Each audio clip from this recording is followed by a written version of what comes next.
Alright, dhufnee jirra ammaasi. So, himootuma wal fakkaataan deemu jirra. Okay, just to avoid confusion. Akka nurra waliin jeeneef jechuudha. So, shake the bottle ka jedhu hima kana jechuudha. Wiitti fayyadamne jechuudha. Amma bamaqa wii jedhatti fayyadamne. Presentii fi pastii fi fuucharii keessa geessine ilaalla. Okay. So, akkuma beektan wii jechuun nuti jechuudha. Nuti baay'eedha. Nuti jechuun lamaa fi lama ol ta'a. So, waa'ee pronounii wiidha yeroo fayyadamnu maal akka gochuu qabnu ni beektan jechuudha. Waa'ee wiidha presentii keessatti yookaan haasofnuti akkam ta'a. Wii jennee eegalla. Okay. Wii jennee eegalla. Verbii keenya fidanna jechuudha. Shake tajattu fidanna jechuudha. We shake. Okay. San booda maal goona? The bottle. The bottle. Full stop. So we shake isin jennu sababni isaati subjectiin yookiin mataan himaa kana wiidha waan ta'eef. Okay. We shake isin jennu akka isa reefuu kan he fi sheedha san jechuudha. So we shake the bottle. Eekin isaa maal jenne? Eega isaa kaanna. Okay. Nuti maal goona? Qaruuricha hurgufna. Nuti qaruuricha hurgufna. Information kan nu jirta jechuudha nama tokkoof. Okay, past miti, future miti. Wanni kun present dha jechuudha. Okay, himuma wal fakkaataa kana. So, kana isin sirreessuudhaaf iddoon inni itti barraa'e dogoggora. So, asitti barraa'u qaba jechuudha. Akkanatti jechuudha. Pronounuma we jedhamtu fayyadamne pastiidhaan akkam akka fakkaatu haa ilaallu. Okay, we jennee eegalla. San booda maal goona? Shake itti aansina. Shake. Okay. We jennee erga eegalle. Okay. Pastiin verbii shakeidha maal ta'enne? Shook mitire. So, shook ka jedhu akkana barreeffanna. We shook. San booda the bottle. Akkas goona jechuudha. Okay, hiikni isaa maal jenne? We shook the bottle jechuun nuti maal goona jechuudha? Qaruuricha maal goona? Ni hurgufnaa jedha. Ni hurgufna. Nuti qaruuricha ni hurgufnaa jedha. Gara hiika isaa yeroo dhufnu nuti okay maal goona? Qaruuricha okay hurgufnee jedha. Okay akkana barreessina. Nuti qaruuricha hurgufne darbee jira jechuudha taateen tun. Okay. Isuma kana future itti yeroo deebisnu immoo maal ta'a? Wiilii itti dabalannee mitire pronounii yookiin bamaqa wii jedhamtu barreeffannee akkana goone jechuudha. We san booda will maal ta'ansina? We will erga jenne himaas jiru kana fidanna jechuudha. Shake verbii keenya itti aansina jechuudha. We will shake. Okay. Maal ta'a san booda? The bottle. The bottle. Akkana barreeffamee mire. The bottle will stop. Tugaat murarratti kaanna. So we will shake the bottle. Akkamiin dafnee jenna? We will ka jettu irrisuudhaaf firraa jechuudha. Yeroo dafnee jennu jechuudha. Akka faranjiin jettu sanitti jechuudha. Okay. Will. Okay. Will ta'a jechuudha. We'll shake the bottle. We'll shake the bottle. Akkas ta'a jechuudha. Hiikni isaa maal jenne? Nuti. Okay. Waa'ee nutiitti haasoo jirra. Maal goona? Nuti qaruuricha okay hurgufuuf jenna yookiin immoo hurgufuuf deemna hurgufuufi okay akka gocha san gochuuf deemtu fuulduratti agarsiisu jirta jechuudha. Okay. So kan nuuf maali amma isuma kana gara present continuous itti yookiin taatee amma tahaa jirutti jijjiiruun nu hafaa jechuudha. Formulaan isaa pronoun plus am or is or are plus ing jedha. Okay, akkuma isin beektan jechuudha. Namni gaafii nu gaafatu waa'ee wiitii wal qabatee akkamii gaafii gaafachuu danda'a? what jedhee eegala. What are you jedha? No. What erga jennee as keessaa kan filanna.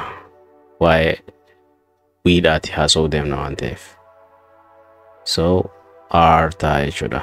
What are, okay, san booda pronoun keenya isa itti fayyadamaa jiru kana fidanna jechuudhaas. What are we, okay, doing? Okay, kana ta'a. Hiikni isaa maal ta'a isiniif fakkaatame? Maal, okay, gochaa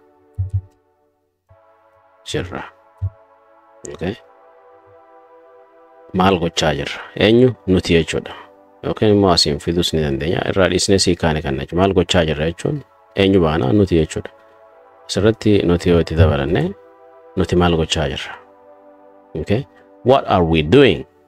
What are we doing? Akkasii jenna jechuudha. What are we doing? Maal gochaa jirra? So maal gochaa jirra jennee if gaafanne. Gaafii if gaafanne kana deebiisaa akkamitti if kennina? Mee akkam jennee deebisna? We are, nuti maal gochuu jirra? Gochi nuti gochaa jirru xarmuusicha hurgufuudha yookiin qaruuricha hurgufuudha. So qaruuricha hurgufaa jirra akkami jenne Ingiliffaan? Akkana jenna jechuudha. We, okay, san booda maal goona? Are immoo easyidha. Danuu waan ta'eef are fayyadamna jechuudha isa kana. Easy yeroo single he fi she qofaaf fayyadde yookiin immoo it fa'aadhaaf fayyaddi. Okay, aamin immoo I fayyadamti. I jennaan am jenna. So he jennaan is jenna yookiin she jennaan is jenna. Are immoo wantoota akka kanaatiif deemte jechuudha. Danuu kan ta'an pluraalotaaf jechuudha. We, you, akkasuma they ka jedhamuuf are fayyadamna. So we are jenna.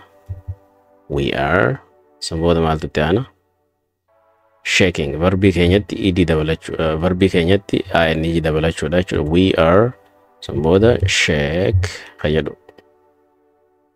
I qabdi turte miti shake ka jettu irraa dhiifne san booda we are shaking ing itti dabalanne. We are shaking the bottle. Booda full stop kaa'annaa jechuudha.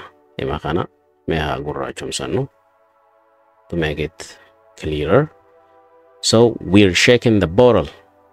We are shaking the bottle ka jettu dafne jechuudhaaf. We're shaking the bottle. We're jettaniitumo we're, okay, san booda we're shaking the bottle. All right, hiikni isaa maali? Nuti, okay, qaruuricha maal gochaa jirra? Hurgufaa maal jirra jechuudha. Hurgufaa jirraa jenna jechuudha. Okay, so akkas fakkaata jechuudha. Walumaa galatti kan ilaalle kana jechuudha waa'ee pronounii wiitii wal qabate. Okay, present keessatti we shake the bottle. Past keessatti we shook the bottle. Future keessatti we will shake the bottle yookiin immoo dafnee jennu will shake the bottle. Okay, waan amma gaafachuu barbaanne wanta deemaa jiru jechuudha. Yeroo sanitti yeroo haasawaa jirutti deemaa jirutti jiru feene isa present continuous jennuun kana jechuudha. So maal jennee gaafanna? What are we doing? If gaafanna maal gochaa jirra jenneeti. So yeroo sanitti deebisaan keenya akkam ta'a? We are shaking the bottle. So akkuma beekamu present continuous yeroo haasofnu formulaan isaa kana jechuudha. Pronounicha yookiin maqaa finne is, are, okay, am finne ing goone verbii isa jiru san ing itti dabaluudhaan yoo verbichi xumura irratti vaawala qabaate, okay, i, u, o ka jedhamu vaawaloota shanan san yoo if keessa xumura irratti qabaate irraa haqne ing itti daballa jechuudha. Akkuma isa verbii keenya kana jechuudha. Kuno isa shake jettutti asitti i irraa dabaluudhaan ing itti daballe jechuudha. So akkas jechuudha. Walumaa galatti waa'ee pronounii wiidhaan kan wal qabatu kana fakkaata jechuudha. Okay, So garee keessatti more clearer ta'aa deema jechuudha. Yeroo waliin shaakallu wanti hafe gareetti dabalamuu hin dagatinaadha. Akkasuma chaanala kanas hiriyoota keessanii fi namoota beektan kan biraatiif share gochuu hin dagatinaadha.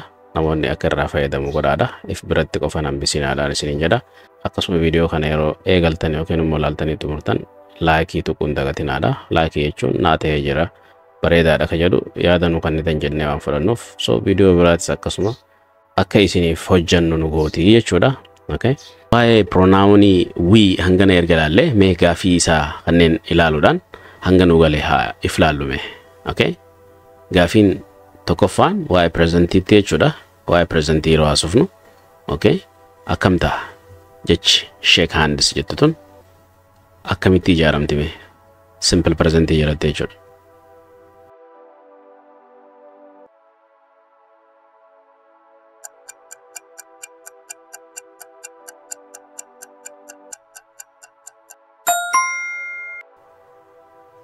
Akkana yoo gootan argattanii jirtan.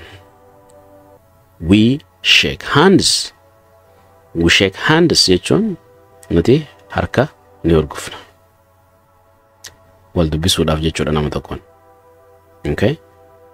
Kana jechuun waan fuulduraan itti fakkaataa jirti? No, fuulduraa miti. Because whenever we meet somebody, we shake hands.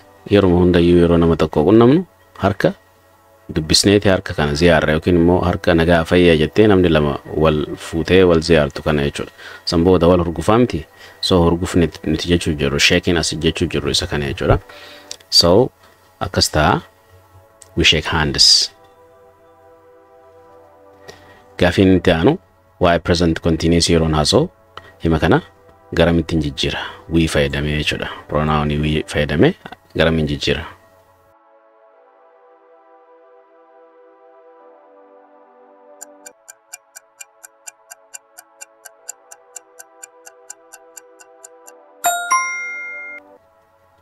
Baay'ee salphaadha. Akkana gootanii okay argattan jechuudha. We are shaking hands. We are shaking hands. Ifa goone jechuudha hunda isaa. Yeroo jarjarsinu yookiin immoo saffisnu akkas hin ta'u. We're shaking hands. We're jennee jechuudha. We are jennee yeroo nurraa fudhata. So saniif isaan kan yeroo saffisan jechootiin irraa murame jechuudha. Okay guutuu isaan argattu. We're jedhaniini aariin baddee jechuudha. Raa qofaatu irraa mul'ata jechuudha. So we're okay shaking kajedhus ing kanaan dubbifnu jedhan. Maaliif yeroon hin jirtu sin jedhanii jechuudha. So we're shaking hands. Shaking sagalee jettu qofa dhageessa malee shaking jettee irran turte jechuudha. So akkam jennenne we're shaking hands. We're shaking hands. Okay. We're shaking hands. Akkas jenne jechuudha. Deddeebisaa jedhaa. Isiniif dhufa. Okay. Akkuma herreegaati jechuudha. Deddeebistanii yoo shaakaltan isiniif dhufa jechuudha. It's just like mathematical calculations. Okay. Gaafiin itti aanu waa'ee pastiiti. Himummaan asitti agarru kun caasaan isaa garam jijjiirama. Akkam ta'eme? Akkam ta'u deema? Waa'ee pastii yeroo haasofnu pronoun we jedhuun wal qabsiisnee jechuudha.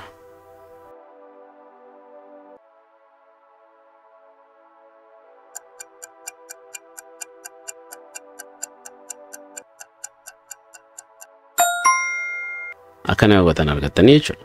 We shook hands. We shook hands. Nuti harka wal ziyaarre yookiin wal dubbifne harka wal hurgufne jechuudha. Darbee jira himni kun. Inni kun immoo we are shaking hands yeroo jennu nuti harka wal hurgufu jirra. Saa ammaati natti haasofte yookiin ansitti haasoo kana. Wal ziyaaru jirra. Harka wal hurgufu jirra. Nagaa wal gaafatu jirra jechuudha. Okay. The last question. Gaafiin xumuraa waa'ee futureiti. Himni kun himni gabaabaan kun jechuudha. Maaliif yeroo hedduu hima gabaabaa kafalachuu jirruuf okay barumsi sadarkaan nuti irra jirru xiqqaa waan ta'eef okay himoota gabaabaan eegalaa jirra jechuudha. So we shook hands ka jettu yoo futureiti ka deebisnu ta'e akkam ta'a? Okay akkana yoo gootan argattanii jechuudha.